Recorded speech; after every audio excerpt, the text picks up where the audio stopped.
Hello everyone. Thank you for attending the Kase chat session on November 19th, 2014. My name is Dean Rogers and I'm the Senior Analyst here at Kase & Company. Now, as we all know, trading is risky, so what we're doing here is for educational purposes only. This is not to be construed as consulting or advice in any way, shape, or form. So here are a few things that we're going to look at trade setups and targets on today. First, we'll look at the E-mini S&P 500. We'll also look at WTI, crude oil, and natural gas. These are our specialty. This is my area of expertise. We'll also talk about Apple. And then another one that came to my attention a couple weeks ago, I've seen a lot about it in the news on stock twits over the last 2 days. It's been the highest trending stock as far as conversations. So VIPs, the VIP shop. So we'll talk about it. It gapped down this morning, and we'll talk about some trade setups for it potentially. You can always reach us on Twitter at KaseCo. We're doing a lot there nowadays. It's a great place to engage us. So at KaseCo, we encourage you to follow us there. We also post a lot on LinkedIn and Facebook.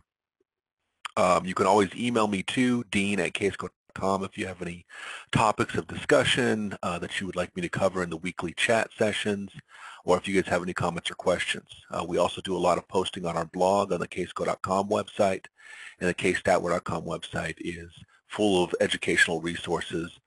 So with that, let me go ahead and share out my screen. This is Kase Outlook. We've shown it in previous sessions, previous Kase chat sessions, and Kase Outlook is actually an application that runs through the Bloomberg app portal. As far as Kase Outlook is concerned, it uses the Fibonacci wave analysis, retracements, candlestick patterns, momentum, all of these different factors that we go over and have been covering for the last several weeks in our 4-part series on wave projections and forecasting and identifying confluence points.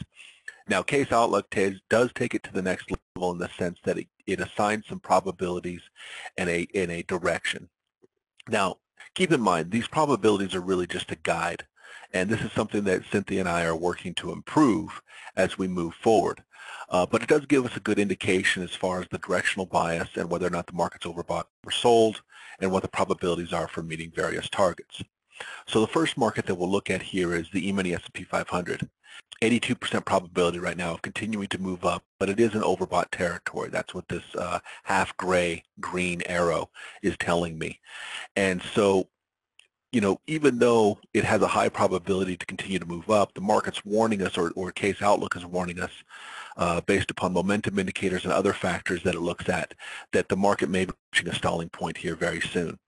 And one of the next major targets is 2067.20. And that's going to be a very important target, and there's several reasons for that. Now, one of the things that you can do, and we won't do a lot of this today, but one of the things that you can do is go in and look at at the analysis. And you can actually look at the details of the waves that it picks, the projections, and the confluence points. And the reason that 2066 is so important is because one of the major waves up from 1813, this 1813, 1985, 75, 1959, 25, that's the biggest and most important wave, at least right now, for the move up from the recent 1813 swing low that was made a little over a month ago. It's smaller than projection, or 0.618 is 2066. Once we meet that target, there's a very good probability that the market's going to extend to at least 2132. We talked about when a market meets the smaller than target, there's a very good chance you're going to see an extension to at least the equal to target. And from there, you could see an extension to the intermediate, the 1.382, and the larger than the 1.618. So you kind of see this connection here from 2066 up to the 2132, up to 2198, up to 2238. And so those are all important targets, and they connect, kind of make this connection here right around the 2213 level for the biggest and most important wave up from 665, and that's the wave 665, 1373, 1068. Now, I'm not going to go through all the different charts and look at all the waves because we've done that over the last couple of weeks.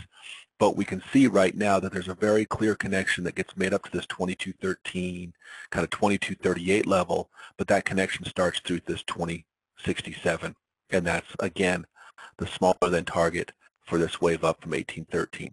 Now, what does that tell me? Actually look at this, The 2067 is a potential stalling point. This is a point at which I want to watch my indicators very, very closely to see whether or not I get any kind of exit signals, momentum divergence, peak outs, KCD peaks, any type of overbought, oversold, or overbought signal that's telling me I should look to take profit. It's also an area where I might pull my stop levels in a bit. Let's actually look at some charts here. Let's start off with Kase StatWare. We'll look at ES1. Now this is in Bloomberg. But we do have the StatWare available on several different platforms. All right, so we have right now, we've just gotten some first-class buy signals. We've had good, strong buy signals on this move up. A nice bullish divergence. This is the 1813 low that we're talking about that was made in mid-October, October 15th to be exact. And as this market's moved up, these long signals have triggered. We've had permission long. Now we are getting some warnings here with these red telling us that some of the permissions are starting to turn over. And you can see how this move had become asymptotic, kind of a V bottom. Now it's kind of flattening out. So, really confirming to me that, as we reach this 2066, I think we should reach the 2066 before we have a major correction. But one of the things you can see here is momentum is waning on the KCD. This is the second derivative momentum indicator, very similar to the MACD. And we'll have some divergent setups there. Momentum might grow a bit or rise a bit as we move towards that 2066. But for the most part, it looks like it's pretty weak, at least on the KCD.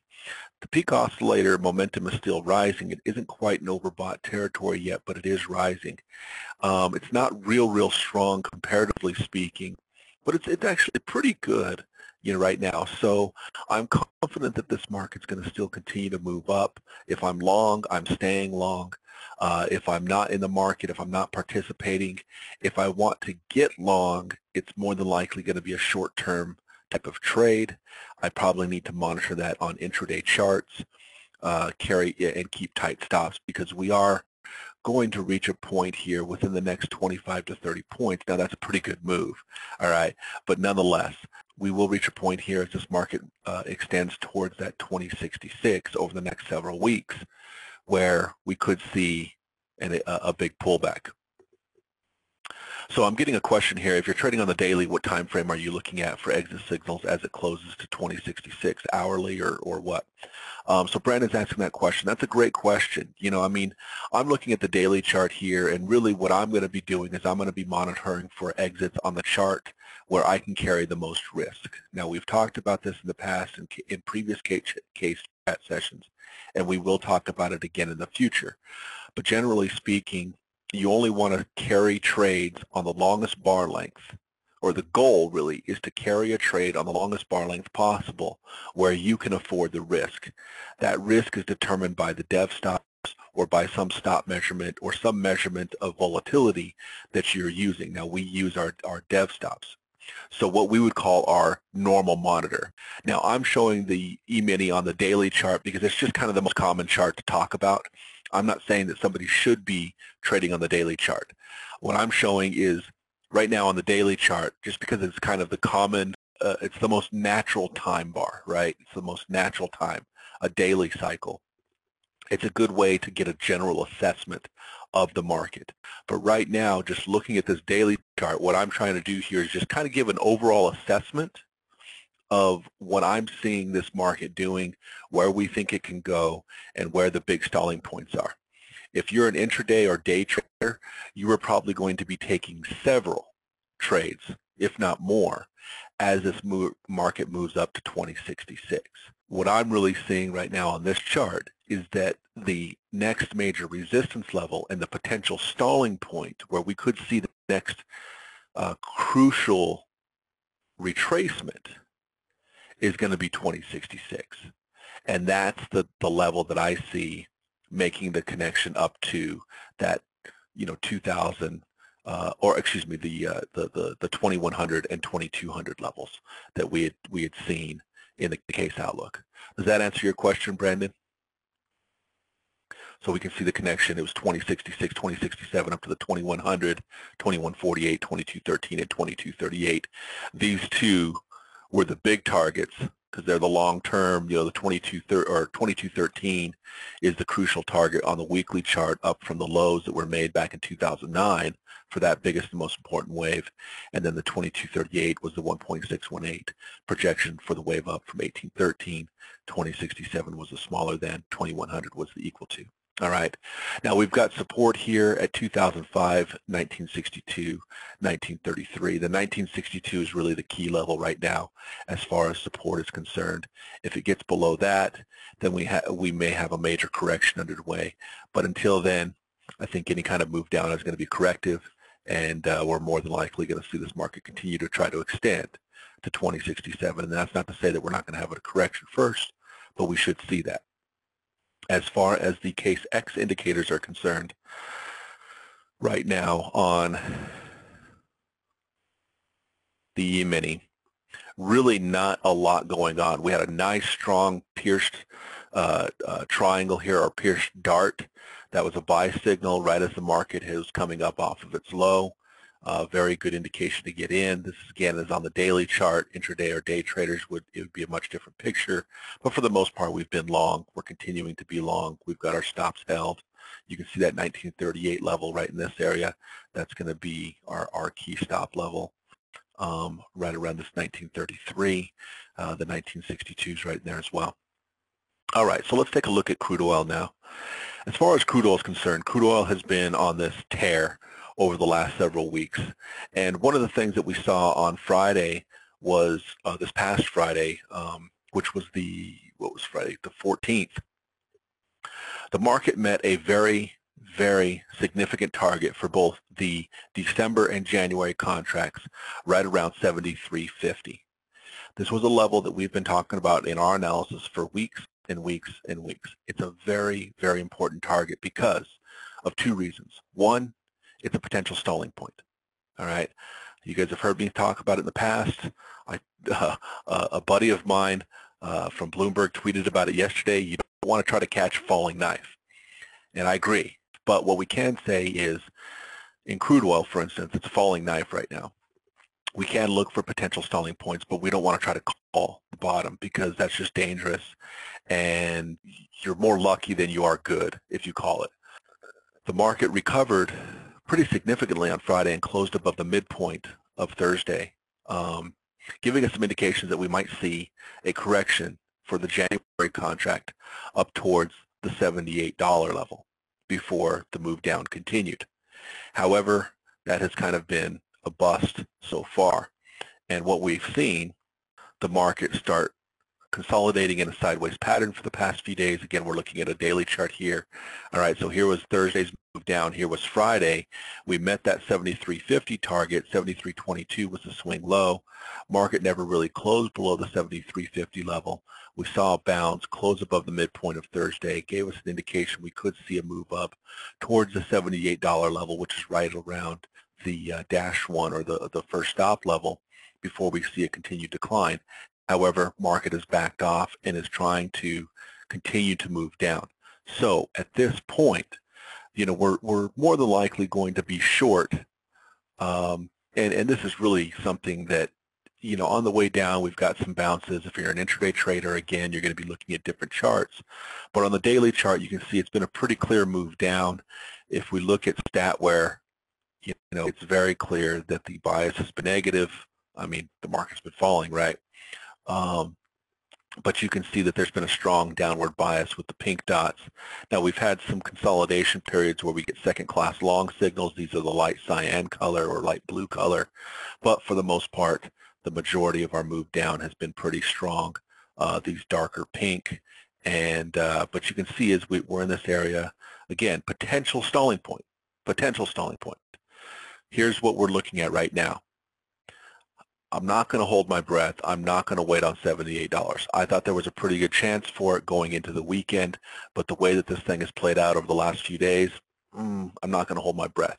WTI is a little overextended. Brent is very, very overextended.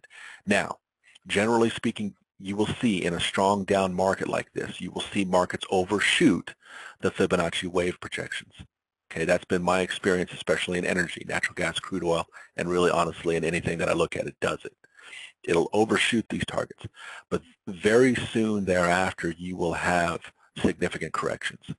I'm expecting that we're going to see a significant correction in WTI and Brent, within the next couple of weeks. I thought it might be this week. Market's probably going to try to continue to move down. If it closes below 73.50, then we're looking at 71.30, and the big number, the big target is 69.20. Okay, this is the second reason why that 73.50 is so important. Not only was it a potential stalling point, but a close below it makes a connection to 69.20 for the major waves down. All right, we went through that in our four-part analysis. 73, I think it was 73.80 was the target that we were looking at in our analysis. So that four-part series that we went through in part 3 and part 4, we talked about that 73.80 being a potential stalling point. We met that target last week. It stalled, but we haven't gotten the correction. We haven't got the major correction. So if it breaks this 70, I've adjusted it to 73.50 for the January contract, okay? Because in our four-part series, we were doing the, the December contract, and the connection is made to 69.20. It looks like we may get another leg down here very soon in crude down to the 69.20 level. Let's talk about nat gas for a moment. Nat gas is on a tear. It's cold, right? I heard somebody this morning on the radio talk about it's, freezing temperatures from Albuquerque to Atlanta, all right? I'm in Albuquerque. It's cold. Is showing that and reflecting that. And so what we're seeing natural gas do right now is bounce.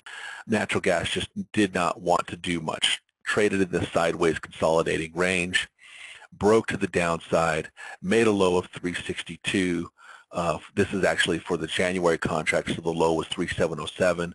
All right, 362 was the low on the the December contract, and it was right around 354.1 on the perpetual or the November contract when that low was made. Those are all major support points. Closing below these levels would have led to prices falling into the low threes. But the market finally got some bullish news, market spiked, and it moved up too quickly. We got our peak outs telling us let's take some profit. We were hitting Dev 1. We got out, moved down. We get a short signal, but we don't get short because we never get the pullback in second short signal.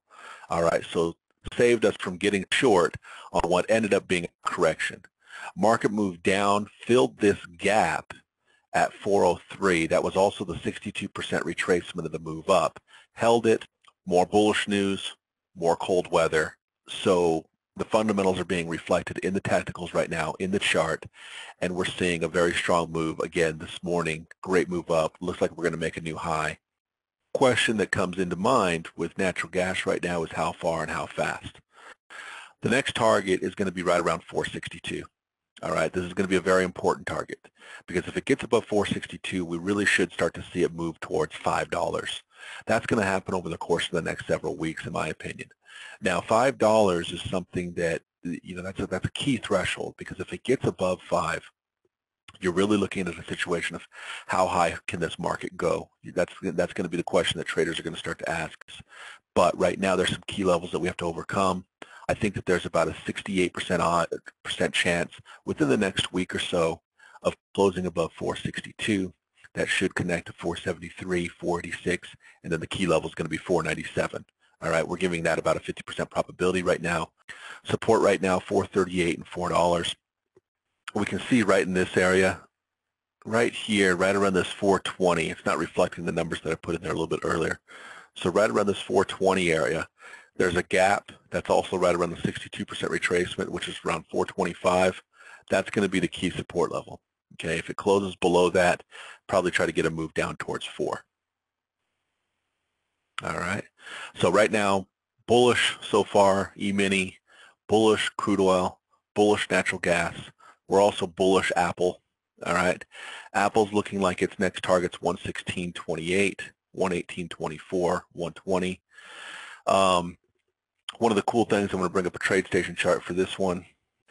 Going back several weeks, we had looked at, and we talked about this in our analysis, I think it was on October 10th, if I'm not mistaken.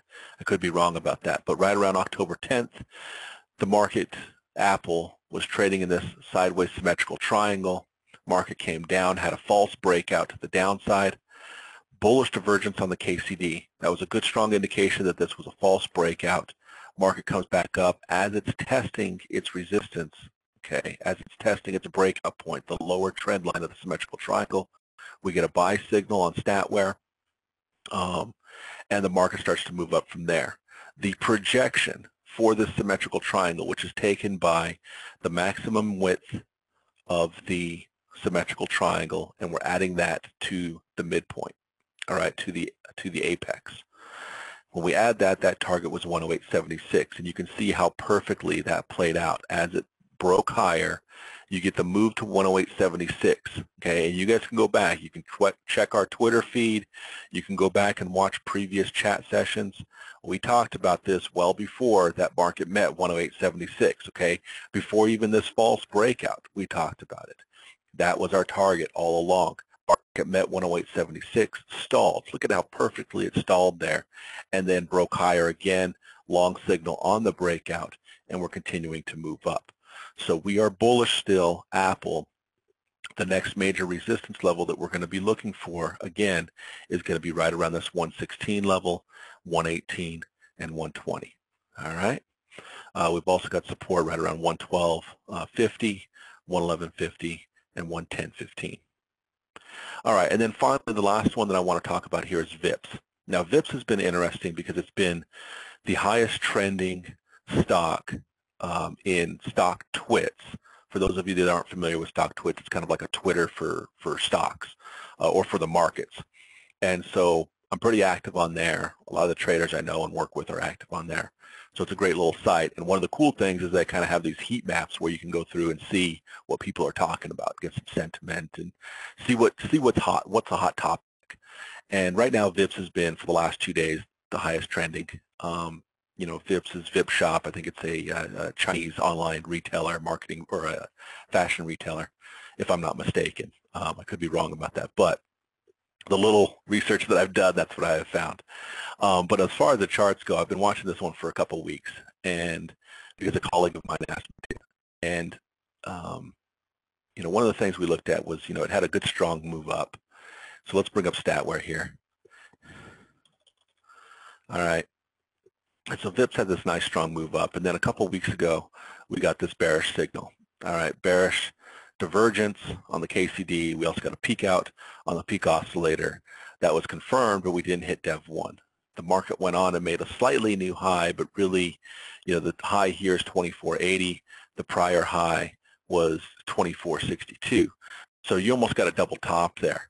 And then the market went sideways. We got a short signal 2 days ago. That was a good warning signal. Now, it's not necessarily telling me to go short there. It's just warning me on the daily chart. Now, if I'm trading this, I'm probably dropping into an intraday chart to time an entry, which more than likely we got. We hit Dev 1 yesterday. I tweeted about this chart yesterday. I said that, you know, bearish divergence, peak out a couple weeks ago, short signal, first short signal, waiting for second short signal to confirm the move down, hit Dev 1. We're bearish, all right? Gapped down this morning. Now, what's important about that? What does that tell me? If I'm trading this on the daily chart, I'm waiting for a pullback and a second sell signal to get in short. If I'm going to short the market, or to, you know, buy options or whatever I might do, go out and buy some puts. But market's coming back up. This gap will likely get filled. Okay, stocks are infamous for filling gaps. So we gapped down. It could come back up, fill this gap. When it does, I know that 2280, okay, that was the low. That's the top of the gap. That's resistance. So when we get to 2280, now some people might start shorting it at 2280. I'm going to wait for it to start coming back down and wait for my second short. But that's just, you know, our philosophy. But 2280 is the resistance level. And that's the number that we're looking at here. We're looking at, well, actually, 2280 is our first resistance. It's not showing up in my dashboard here, but 2280 is my first resistance. So let's get back to my chart here. As it gets to 2280, I'm going to watch for this market to start coming back down. As soon as I get my short signal, I'm going to take my entry. I might even drop into an intraday chart, start timing an entry. But right now we're looking at VIPs. We're bearish. It's looking like it's going to continue to move down. If it overcomes and sustains a close above the 2280 for a few days, we need to be cautious. And then the big key resistance level is going to be right around this 2544. That's a 62% retracement. So this 25, or excuse me, I'm sorry. Let me go into actually this here.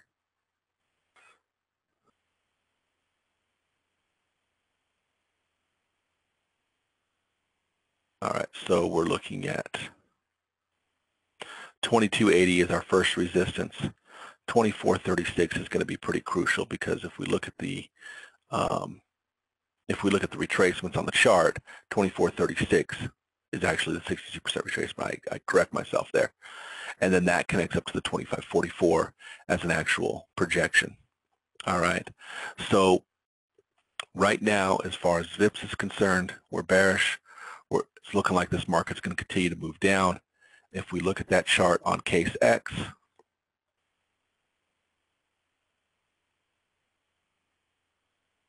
okay, we see that we got our exit signal. We did get a buy signal here, but it hadn't made a new high. We get our short warning. We're waiting for that pullback. Let's see if it can fill this gap, 2280. That's the number.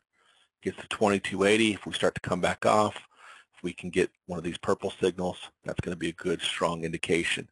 Okay, this is the kind of trade that I'm looking at here, guys.